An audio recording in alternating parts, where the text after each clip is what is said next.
So I'm in the middle of my morning run, and I sometimes think about extreme form of nagomi. The Way of Nagomi is a book I wrote, which was published in the UK last year and in the US this year. And it is a Japanese philosophy which stresses harmony and coexistence and diversity and inclusion.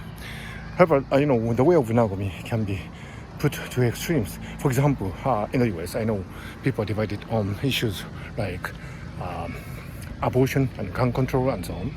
And when you disagree on these issues, you sometimes, there's my favorite moth. I wonder if you can look at that. My favorite moth there. Oops, it's not a bee, it's a moth. So anyway, so people can be debated on these political views, and they wouldn't, talk to each other. But the way of nagomi, the extreme form of the way of nagomi, is to disagree on these issues and remain friends and be civilized and be gentle to each other. I think that is the extreme way of nagomi. In my life, I'm always practicing the way of nagomi.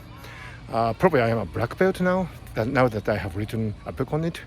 And sometimes I do find it quite challenging but rewarding to disagree on something that is very fundamental about one's worldviews. And yet to be kind and to be well-meaning to the person that you disagree with. If you can do that, that is a very, very wonderful way of nagomi. And that is, I should say, an extreme form of the way of nagomi. And if you can do that, you can disagree to, you can agree to disagree. Or you can even disagree to agree. Oh, that's not good.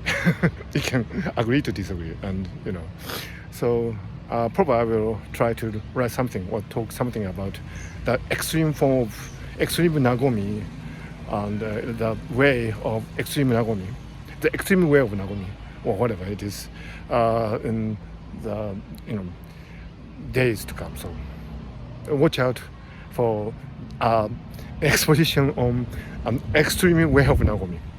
So with that, I keep my morning around.